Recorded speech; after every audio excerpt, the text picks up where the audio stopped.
So Alex, thank you for sharing a number of really delightful papers with us this week. You've offered us the introduction to the special issue of Medical Anthropology Quarterly on medical anthro in the time of COVID-19 that you co-wrote with Nading and Adams, as well as a real tour de force essay that you and Hannah Brown did a few years back, the Introduction to Human Animal Health and Medical Anthropology, which I think really does some important agenda setting work. And then we also placed a essay by Lochlann Jain from your special collection on the hypothesis of HIV emergence that is in the context of interspecies fluid bonds. And maybe first, before we get to COVID-19, a lot of what we've actually read in this reading group hasn't had direct, thematic stuff to do with COVID-19. So maybe this is a great opportunity to revisit these insights from your essay with Hannah Brown on human animal health and medical anthropology. We separately invited Hannah to participate in the group, but she's on leave. But this piece it works to go beyond sort of the celebration of multi-species mingling to think about the often life and death stakes of encounters where ecology, biopolitics, and care are all in play. Written before the pandemic, you're already talking about how catastrophe is becoming a global norm, and how forces like economics and ecology converge to constrain and enable human agency in new ways. So maybe if you could talk just maybe from the standpoint of this piece, the constraints that you see playing out in the pandemic, and this will probably transition into the insights from your special edition of Medical Anthropology Quarterly. You're quite critical of the One Health paradigm. This is something we've talked around in various meetings of this group. We had Jakob Zenstag, one of the people you cite in the piece, join us a couple of times. So what might a multi-species approach to medical anthropology offer that's distinct from One Health in your reckoning? Well, first, thanks to you and Rachel and everybody who helped put this together. It's really a pleasure to be in conversation with this group. I will do my best to try to provide good answers to these questions. It's been really, I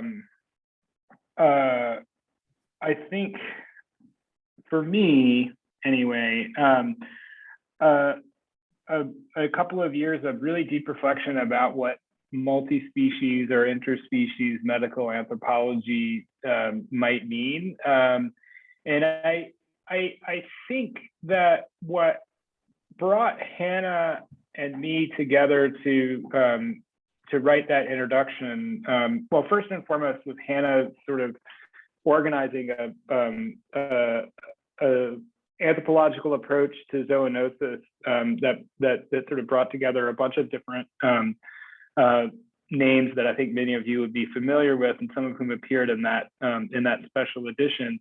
So we were interested in thinking about what anthropology specifically brought to the study of zoonotic disease. But I think the other thing that we were interested in was trying to maybe move beyond what we saw as sort of already starting to happen in the One Health world, and others have written about this. I know Micah Wolf's name comes to mind, but others have written about this. The way in which, and I had my own kind of background experience with this with some of the people who were doing big One Health projects. The way in which anthropology and culture, as so often happens in these kinds of projects, became sort of one pillar of a very neat arrangement of different kinds of domains of expertise. And in some ways that was really welcome to us. And I think in other ways that was really troubling to us. And so what we tried to do was to think about zoonosis as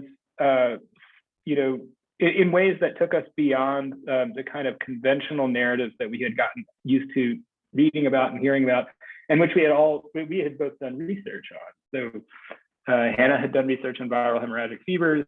I had done research on, mosquito-borne disease, arboviruses, and those kinds of things. And we had each sort of dipped our toes into other kinds of pandemic kinds of anthropologies.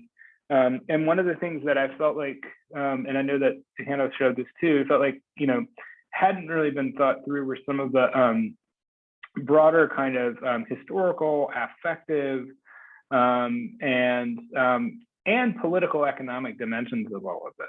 So we actually pretty actively looked towards scholars who might be multi-species ethnographers, but might not necessarily identify as medical anthropologists, or might not only be associated with medical or environmental anthropology, to kind of see how we could expand the frame. And so the framework that we came up with sort of animated around kind of emotional and affective and therapeutic dimensions of human-animal relations, whether in the lab or in care context, thinking through the sort of political economies of food and eating, which obviously became quite important around COVID-19. And then, yes, thinking about the relationship between veterinary science and virology and anthropology in that moment. And so a couple of the things that I really found wonderful about what came together, one of them was the way that thinkers like Frederick Keck kind of brought together this sort of long history of this dance between veterinary and other kinds of animal sciences and anthropology and social theory, which is something that I think in some ways helps shift these kinds of perspectives on interspecies relations more into the center of what a lot of medical anthropologists might want to think about in an interesting way. And the other thing that I really found to be kind of important and lasting out of this was the take that, I mean, I'm just pulling out a couple of things out of the hat that I found really interesting on the issue, but was Alex Nading's take on airborne viruses and their relationship to industrial food production. And I bring that up partly because that's been so associated with vulnerability to COVID-19, the industrial meat industry, and the ways in which workers in that industry are particularly made vulnerable for all sorts of reasons. But what I thought was interesting to think about it from the vantage point of an industrialized meat complex was the way in which those kinds of biosecurity concerns, which are clearly from that article were already deeply embedded in the everyday lives of people in the industrial agrarian Midwest, kind of completely fall out of the frame of what we think of as One Health, right? So what happened in COVID-19, among other things, was something that I think a lot of anthropologists had been trying to say, but hadn't been able to fully sort of name for themselves, which is this tendency among One Health, and it's one manifestation of this longer term trend, to sort of make the threats of viral hemorrhagic fevers seem external, the threat of influenzas seem external, and the threat of things like coronaviruses seem external, and make the problem space seem to be one of sort of experimentality in the post-colonial beyond of our metropole, right? And this is what Lochlann's piece does so brilliantly as well, right? Is to think like, number one, that's not new. These things are sort of entangled with each other. And number two, one of the things that I think we learned is that our way of doing biosecurity and our way of thinking about vulnerability had been built on this really shaky edifice of kind of a colonial political economy, right? And one that just doesn't really correspond very well to North-South or center periphery kinds of renderings of geography, right? But one that we had sort of become accustomed to living with every single day. I mean, I essentially live on an industrial experimental farm right here, right? And that kind of geography is actually embedded even into the ways in which we think about our relationships to animals and microbes here. So that's one of the things. And then the other thing that I think we tried to surface, and then I'll move on to other questions, is the really central role that our relationships of care, even when they're not in the touchy-feely variety of care, matter to what epidemics can become, and what so human-animal care relations, for good and for bad, are also are kind of informative to the human-human sorts of relationships that matter or don't matter in times of crisis. I would have more to say about crisis, but we can move on to other sorts of questions. Thanks so much, Alex. And as per usual, if anyone else has questions, feel free to just unmute yourself, type them in the chat, or raise your hand. If no one else immediately has one, I just wanted to single out a particular sentence, or part of a sentence really, on the bottom of page 11 of that piece you did with Hannah Brown, where you say species separation is not only ontologically impossible, but undesirable. And I think in the SARS-CoV-2, COVID-19 context, a lot of people are asking, like, what can we do differently? What can we change? And I think the dominant One Health approach has been to sort of try to segregate and aggregate and manage biosecurity in these centralized conglomerate funded agro-industrial assemblages.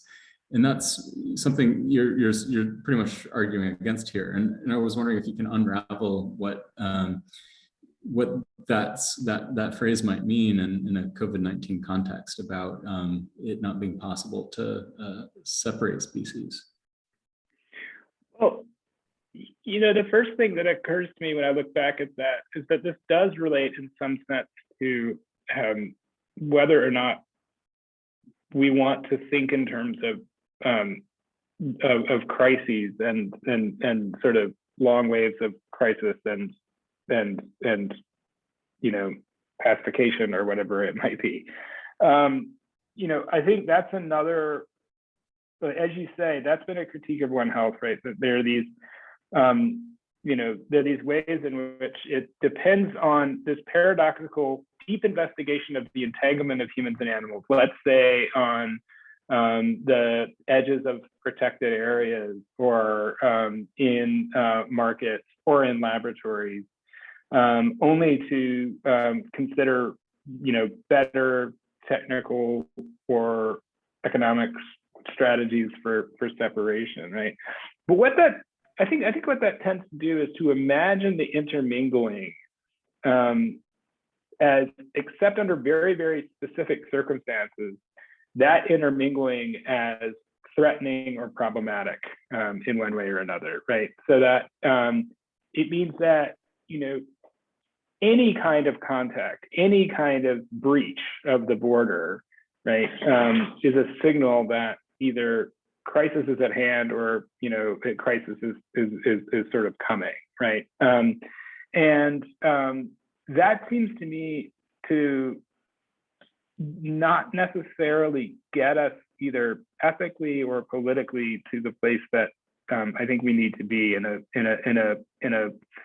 a world that's sort of beset by irreversible climatic changes of all kinds. So it's not to deny that we shouldn't think of what's going on with the planet as dire and worthy of important consideration, but I think it is to consider the way in which making an emergency narrative out of what is really an ongoing set of problems can erase as much as it reveals. So in the case of species separation, it seems to me that the species separations that are desired usually come along with certain kinds of human separations that are accepted and silent, whether those are economic or physical or racial. And they also, of course, require certain kinds of labor that are differently remunerated and differently acknowledged. And at the same time, there is a great deal of labor that's never been acknowledged that depends upon cultivating good entanglements, good relationships, right? And so if separation is both considered to be a, always already a sort of problem, and if it depends on those kinds of inequalities or silences of different sorts of labor, number one, it exacerbates the kinds of inequalities that are supposed to be, resolved by One Health, global health sorts of initiatives, at least nominally. But it also reproduces what I think is, a really problematic understanding of the relationship between nature or non-human being and labor. And I think that's something that it's sort of latent in this piece, but something that's really been important to me for a long time in thinking about the work of underpaid or non-paid community health workers in dengue fever prevention, for example. Thanks. We've got lots more questions, but yeah, if other people want to go, please do. I can jump in. Alex, I'm Amina. I'm in North Carolina, and I do religious studies and theology, and I'm writing a microbiopolitical theology of kind of our multi-species entanglements. I think I just scratched up your entire article. Thank you so much for sharing these with us. I'm quite grateful for the interdisciplinary work you're doing. And what you were saying just now about the ways that these attempts to separate in the name of One Health is actually masking all of these entanglements that we depend upon and labors that we depend upon. It reminded me a lot of what began my project 6 or 7 years ago when I was observing Christian congregations at their Eucharistic Lord's Supper feasts, where they would take bread and wine, and that in recent years, Purell or hand sanitizer bottles had been added to that ritual where the bread and the wine are served, but not before the priest very visibly bathes his hands in Purell. And so here's this separation of all other than human life from this highly, deeply formative religious ritual that's also masking the idea that without the microbial, we would not be able to digest the bread and the wine, nor would we have the bread and the wine. So it feels like maybe a microcosmic image of what you've been speaking about, but your work is helping me to expand it all the way out into pandemic. And what I found to be so hard is that in the years and the moments when I felt like I was finally gaining traction to use our beneficial microbial entanglements, the obviously beneficial ones, to try to activate more of an ecological activism amidst people who tend to be resistant to even ideas of the Anthropocene, what have you. Along comes pandemic that almost now I don't know of a church that, if it's still meeting, doesn't have Purell all over their sanctuaries or their holy meeting spaces. And so I was interested in that grid that you gave in your first piece that shows the theoretical on one side, and then on the top you have the more practical spheres. And I was wondering if on the theoretical side, there's space for imagining the way that the religious aspect of so many of the societies that we're naming is also informing and deforming and being formed by ideas of disease, pathogen, rot, and that tend to be historically pretty resistant to any kind of mixing or mingling with the animal. The animal tends to be the figure against which the spiritual holy creature is made. So I'm wondering if you've been finding, you mentioned the ethical and the religious, but I'm wondering if you're finding narratives or resources that are practically showing maybe the struggle or the resistance that is kind of baked into a lot of religious doctrine around animal disease, which figures as things like evil or Satan, these kinds of things. If that wasn't clear, gosh. No, the question was quite clear. I don't know how clear the answer is. So I'm, so the short answer is no, I haven't found any specific, discussions of that, although it must be there, because you're right. I mean, a lot of the places and groups of people that we're talking about are sort of operated in a kind of, I think, dominant, definitely sort of like at least the Judeo-Christian kind of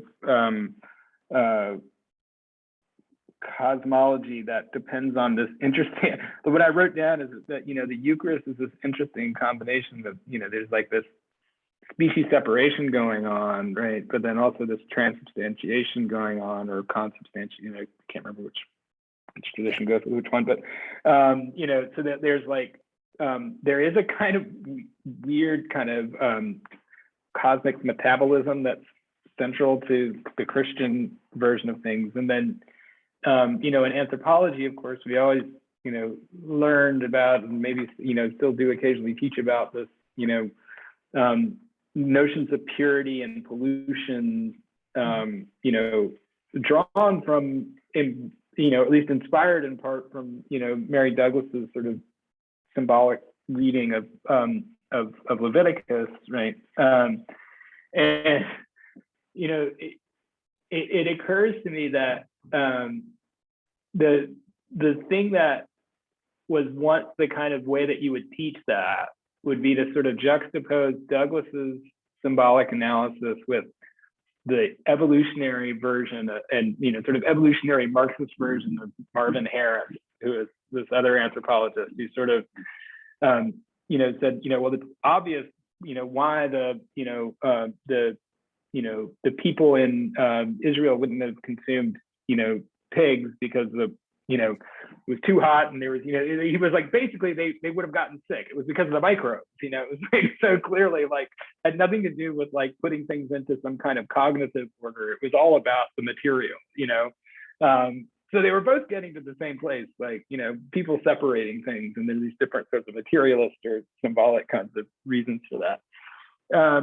And so what I guess I can only sort of add to that is that in the context of COVID, we've seen a lot of those notions sort of surfaced about the danger of or the potential evil of the non-human other. And I guess what it really raises for me is how that sort of works alongside the practical ways in which cohabitation is essential to everyday life in so many contexts, even when people have those sorts of beliefs. So, in Nicaragua, a lot of people profess an evangelical Christianity, and I think are rightly suspicious of these narratives of species, absolute species separation on a kind of practical level, and I think that what I haven't seen, and there hasn't been formal research, but what I haven't seen pre or post COVID in that context is any kind of, other than among certain kinds of preachers and groups, like any kind of sort of sustained sense that the COVID is a representative of some kind of creeping evil, what I wonder, I guess, just aloud, if that's somehow related to where religious conviction meets, the demands of everyday life, kind of trying to reconcile Douglas and Harris in some way, like if there is some way in which people kind of find ways to live with those things. But I don't really have a good systematic kind of answer to that question. I think what's odd to me is that there's all this Purell in some contexts, and then it seems to me that Christian, or at least a certain kind of right-wing Christian community in America might be at least rightly or wrongly, the representative of the anti-mask, anti-vaccination kind of camp. Yeah. So there's a lot to work out there, right? And I think I am not the expert on kind of vaccine attitudes and practices, but that's one of the things that seems to me is like worth thinking about is how that transcends, like it's about belief as practice and about community and communication as much as it is about kind of either of those symbolic or materialist ideas about the ontology of microbes or something like that. So. Oh, thanks, Alex. That's great. Yeah. Daniel and/or Ursula. Hi, that was me. Well, Alex, thank you so much. I want to go back to your very initial comments about, or even Evan's comment about a place where environmental anthropology and medical anthropology might meet. And I consider myself to be an environmental anthropologist of food, agriculture, and microbes. And I recently moved into a medical faculty, and I'm desperately looking for allies. And of course, my first intention was to look into One Health, because that sounds really nice to have. It would be the medical term for what we might call modern human health, perhaps. But as you and others have pointed out brilliantly, is that it isn't at all. It is not a natural ally. It is a very specific project that has to do with industrial food production, has to do with industrial farming and so on. But since then, other potential allies have entered the medical market, so to speak. There is Planetary Health. And now recently we had a Lancet countdown about climate change that deals in depth with potential health outcomes of a heating planet. Very interesting is this. I found discussions about heat, how we will all suffer from heat, immense, and humans, plants, and animals alike, and soils also.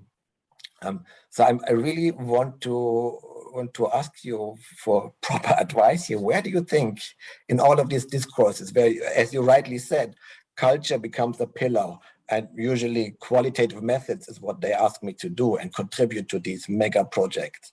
But where do you see potential for a real meaningful encounter for what interests us here at that intersection of multi-species studies in the widest sense, including toxic and chemical species, as you also worked on so nicely, right? So I'll stop here. I hope you get my question more or less.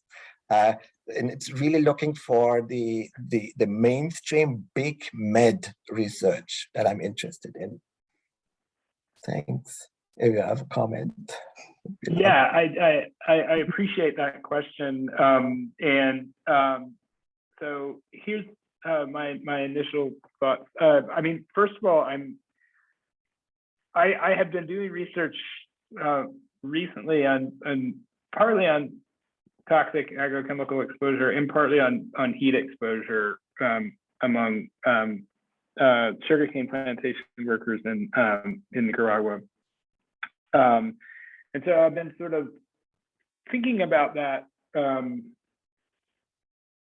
that way in which the heating of the planet is sort of starting to be recognized as a health problem, and that health problem is much more unwieldy than at least it's much more immediately sort of disciplinable maybe than something that's microbial. So I have probably more hope that a framework like Planetary Health might be something that medical and environmental anthropologists could participate in ways that are more representative of all of the things that we can bring. And here's why I think that. And it's sort of paradoxical, right? Because there's now so much ink's been spilled on what Planetary Health is. And I think y'all had Abu Farman here not too long ago. I love the piece that he did with Richard Rotenberg on thinking about planetary health, which is quite critical of some of the ways that it's framed in the Lancet in those kinds of big kind of programmatic pieces. But, you know, something like heat exposure, let's say, or even maybe, you know, toxic exposure as one of these, sort of reveals something that I think is fast becoming recognized in the, or maybe not recognized, but people are sort of starting to have to grapple with on the biomedical, epidemiological, environmental science side of things, right?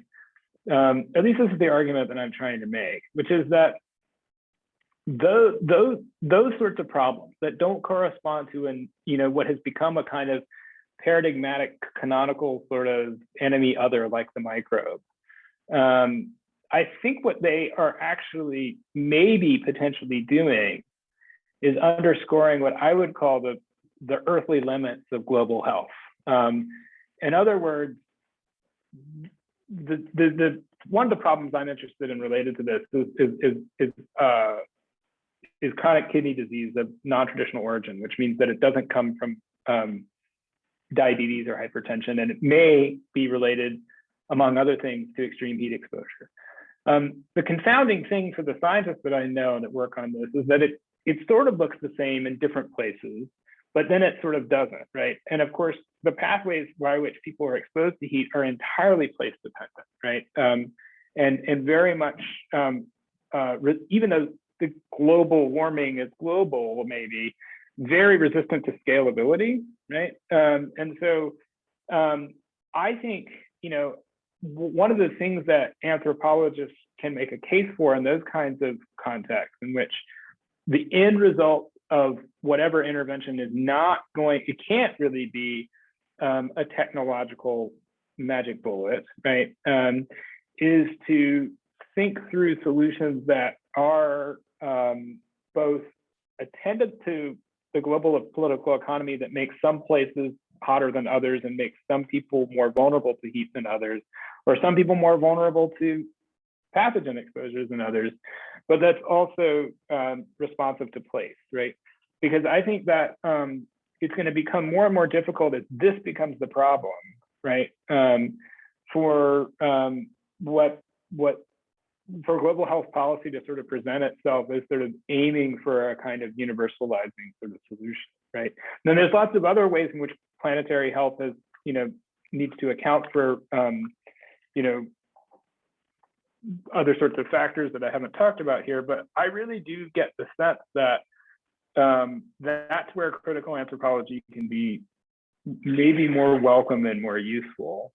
And so I say that out of some hope, but also I think some modest evidence that it just doesn't seem as if those kinds of problems, which of course compound with pandemics and other things, are going to be solvable through some kind of global WHO level kind of policy or action.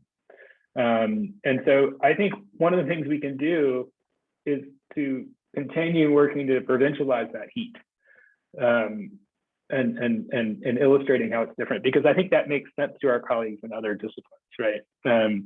Because they're interested in that kind of specificity. And so I think that's a hopeful thing for me. Thank you. I like the provincializing heat. I might quote you on that. Good. Xiaohui, go ahead. Thanks.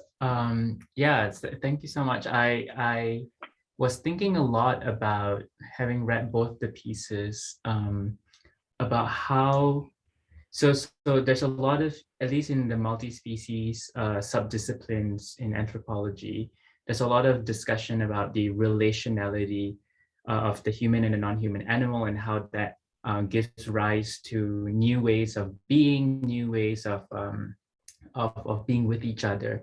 And I'm also wondering if there are new ways of knowing, so epistemologically, how understandings about medicine or about health or about therapy changes through these relationships with other animals. And I'm specifically thinking about the ways in which dogs, for instance, have been trained to detect cancer or COVID-19 most recently. And that's very much within a sort of medical system and a laboratory system. But I also remember a conversation I had with an elder in Tanzania who told me that one of the ways that they identify if somebody has early stage diabetes is they would let urine dry on a cement floor. And if there are ends that come to the urine, that is an early sign of somebody who may have diabetes.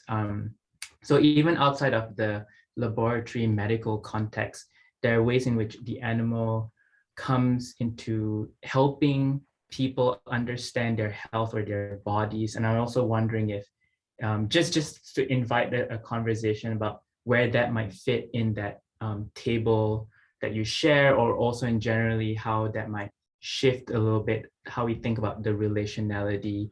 And it got me thinking too, sorry, so many sub questions about your provincializing heat context, whether or not the plants, the way it curls up or dries up, or the way the needles of the crops like maybe become more dewy or less dewy, and how that might also become signs for knowing climate change through these more than human relations. Those are great questions. I mean, I think there's an interesting opportunity to think here. I think across, like, what a lot of this is kind of like biosemiotic, right? You know,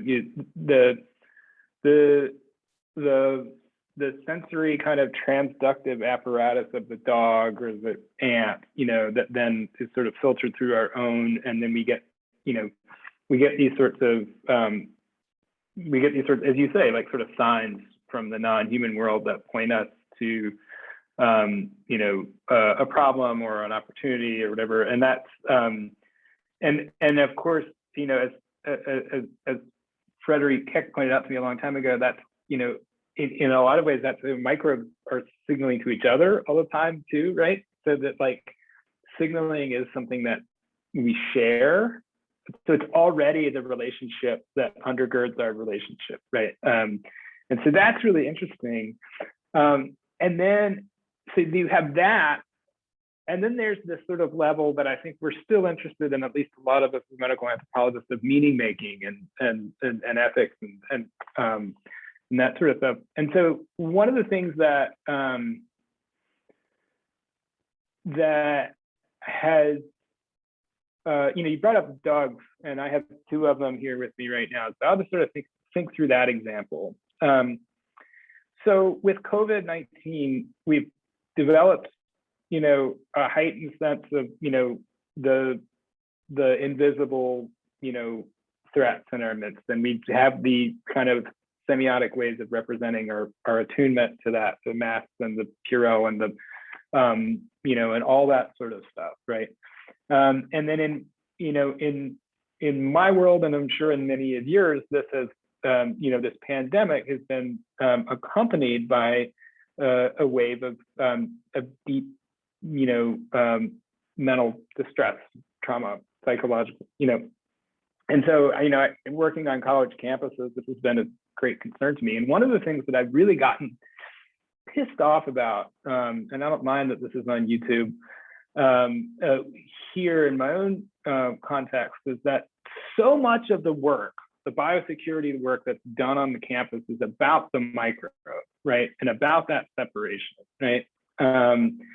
So much of it depends upon this almost kind of militaristic acceptance of, you know, our duty to, and I don't dispute that we're protecting one another and that their public health measures are really valuable. But alongside that, there is a real resistance on a lot of the more sort of technocratic administrative folks who are devising these very elaborate, very expensive testing and tracing plans to do anything to think through what the consequences of living in, you know, either homes that are probably were already, some of them, economically or emotionally fragile, becoming more fragile, or in dormitories that have been converted into, this sort of minimum security prison. And then of course, in a context in which those of us who are doing the teaching are, being asked to push the normal and put the problem sets and the essays through, all these sorts of things, right? So in other words, people are getting sick in lots of different ways, right? And what people are interested in when it comes to the dogs is that they can detect the COVID, right? But not in the dogs, say, as a potential source of therapy. We're not hiring and training a new army of therapy animals for an emotionally damaged generation of 17 to 21-year-olds, right? And that's really telling to me, right? I bet if you worked out the cost of enrolling 50 therapy dogs on a campus of 20,000 people, it would probably be dwarfed by the cost of doing weekly mass testing, right? And I think that's a real clue, right? That our multi-species relations do run in all different kinds of directions, right? But it says a lot about a society, about what kinds of imagination can come with that, what kinds of meaning making can be made with that, right?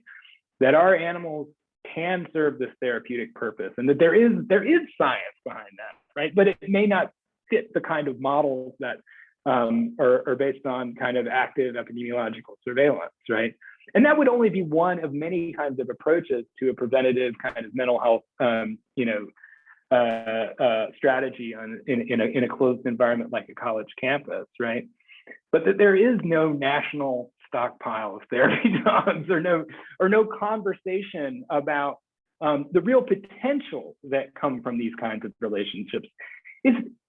I can't help but be somewhat disappointed by something like that, right?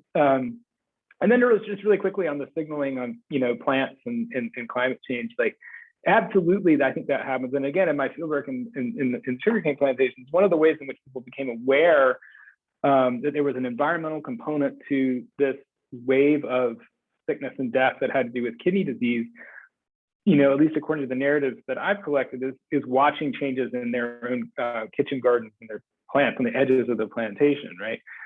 Which partly because of pesticide exposure, you saw plants sort of shriveling up, and people make an association between that and the ultrasound images of kidneys that get smaller when their function diminishes, right? And so, this is just one example, and I think COVID is another, of the way that climate change, if we think of climate change as sort of an ecological shift in a vital system of any kind, right, is an embodied process. Like, so that what's happening in the bodies of those kidney disease patients, and what's happening in the body of people who have long COVID, right, that's climate change. That's not a consequence of climate change. That's what it is, right? And I sort of get that idea from Amitav Ghosh talked about this. That like, when it's a mistake to say that the mass migration of people from South Asia to Europe, let's say from Bangladesh, where there's chronic flooding and people losing their farmland, is a consequence of climate change. That migration and climate change, he sort of says, are the same thing, right? And to me, that's a powerful statement to think about what it means to really disturb that separation between nature and culture in that way. That was wonderful. Thank you. I just love this image of the national stockpile of service animals. Bring you back to sort of, like Cornell arguably is kind of at the center of, global systems of power and privilege in some ways. And I think— And veterinary science. Say that again?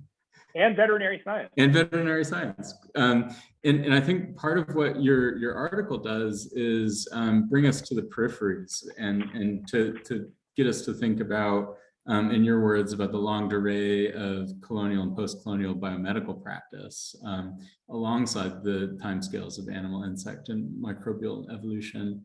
I really thought it was interesting to think, those long histories of power against, contemporary discourse about urban and rural divides, about, in some ways it's like the old civilization versus the savages, and arguably there's an element of that and some of the strands of One Health discourse. But independent of those power dynamics, which I think are importantly presenced in this article, is that you're characterizing not single moments of zoonotic emergence in time or space, but recursive and ongoing interactions. And this is right after that same passage I was engaging with before. This is the top of page 12. So yeah, maybe if you could come forward a little bit. You're writing about these dynamics before the current pandemic emergence, but also as someone who's seen not only the essays come across your desk that made it into print with medical anthropology, but the full pipeline of anthropological knowledge making on this. Like, what other kinds of important work do you see the discipline doing right now? So there's a couple of ways to answer that. I mean, I think that medical anthropology is really, really vibrant right now. I mean, and I think what's making it really, really vibrant is that it's in some ways harder to tell it apart from other anthropologies. And again, this may be something that could be controversial to say, because I think this relates to Daniel's question, right? There's a part of medical anthropology that needs to be and can be, sort of in close dialogue with public health or the clinical sciences, and possibly the veterinary sciences, and which demands a certain style of presentation, and maybe even of method.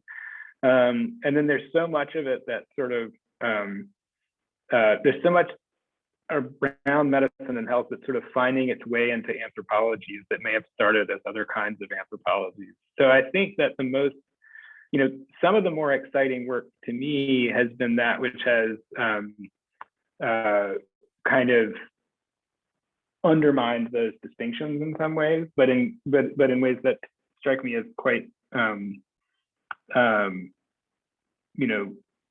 quite provocative and clever. So the piece on COVID-19 in that special issue that we published, they were all really, really excellent. The one that I found really, really wonderful in a lot of ways was the one by Yesmara Yorzan, which is about an account of actually being a frontline COVID-19 worker in Texas, in the early part of the pandemic, and the ways in which the work of doing sort of drive-through testing was bound up, especially for Black healthcare workers, with a whole bunch of questions around what it meant to be mobilized and called into sort of field service.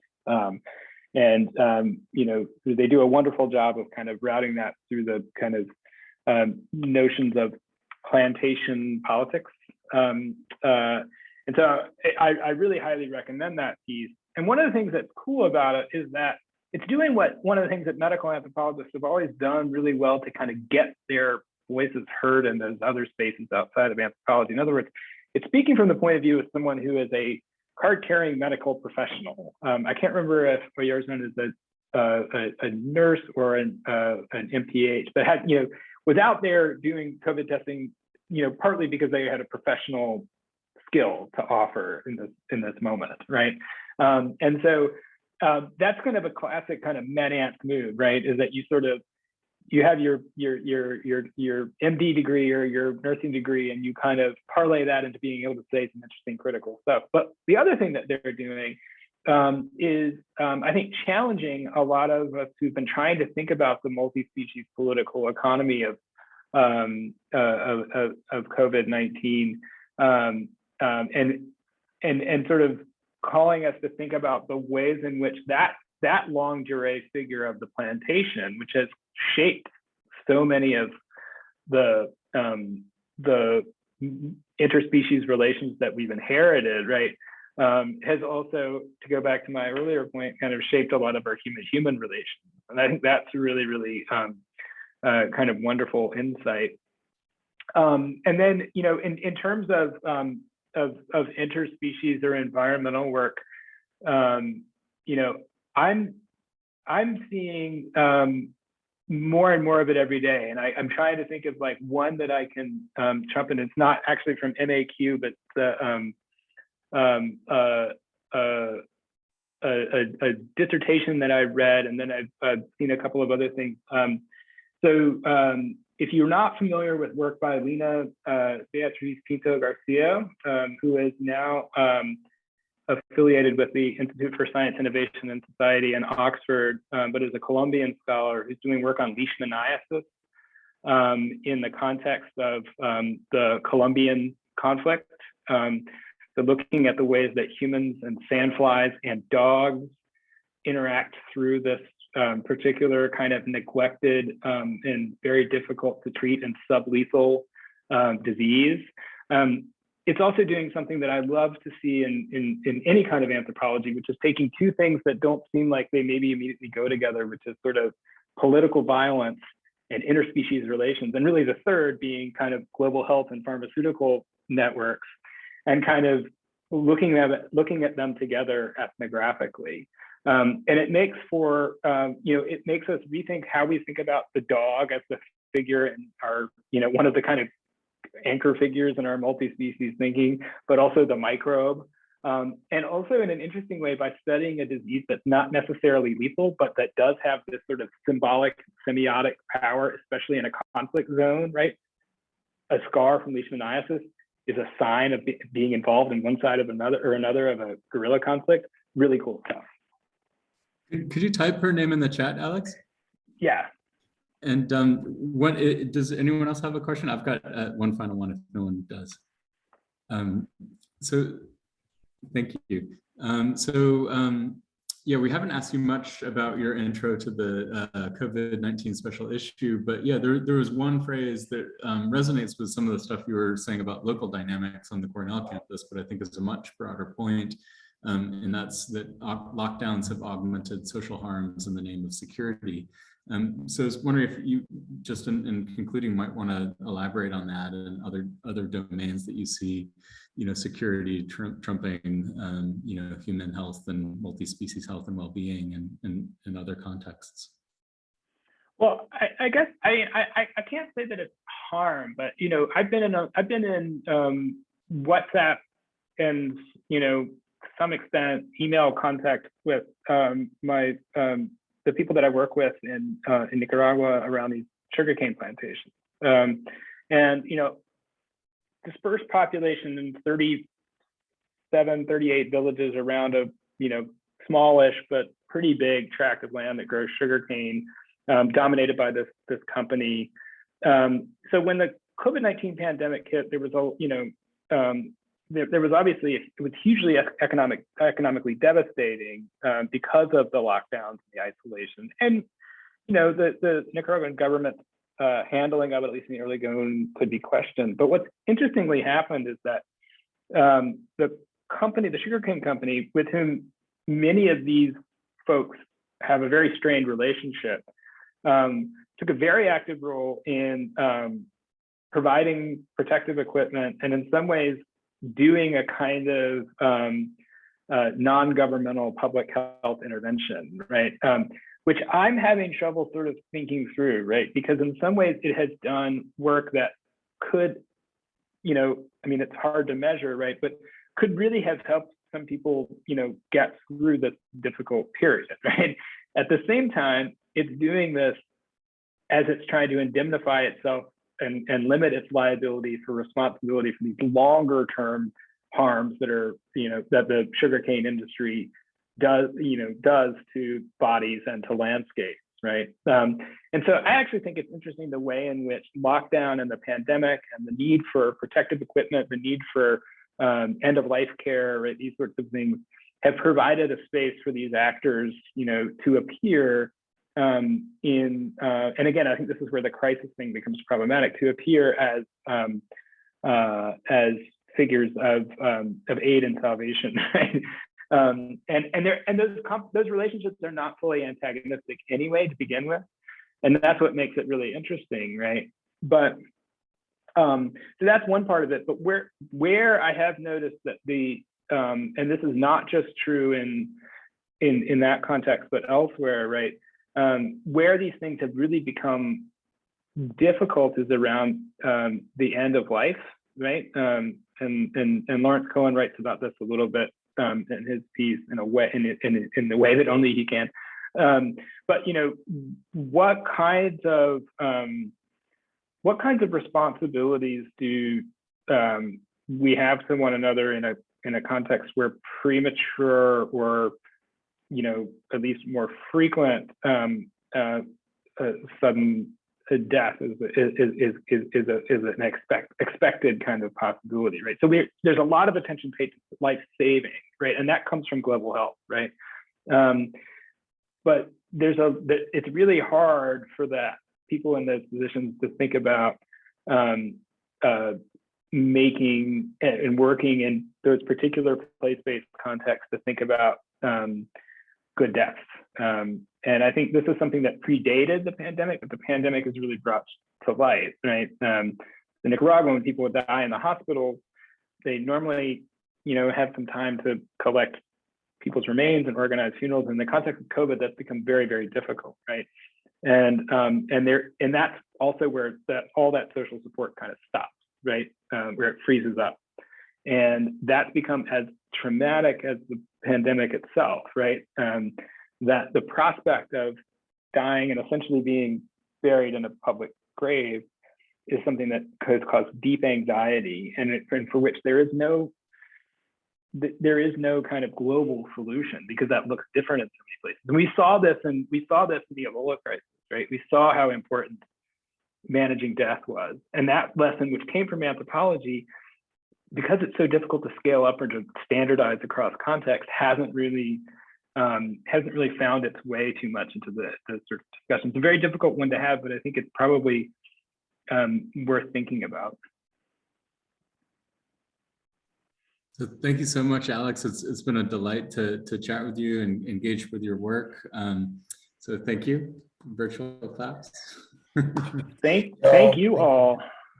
And next week we have Javier Lazan and Anne Kelly joining us from Oxford and King's College London to talk about some of their work. So that will be really exciting. So yeah, this is a wonderful series. I'm really honored to be a part of it. Thanks so much, Alex. It's been great to chat, and hopefully to be continued. Yes, absolutely, and good to see everybody, new and old faces. It's really nice to see everyone. Thanks so much, Alex. Thanks, Evan. Thanks, Rachel. Bye-bye. Bye. Take Good care, to see you. everyone. Bye.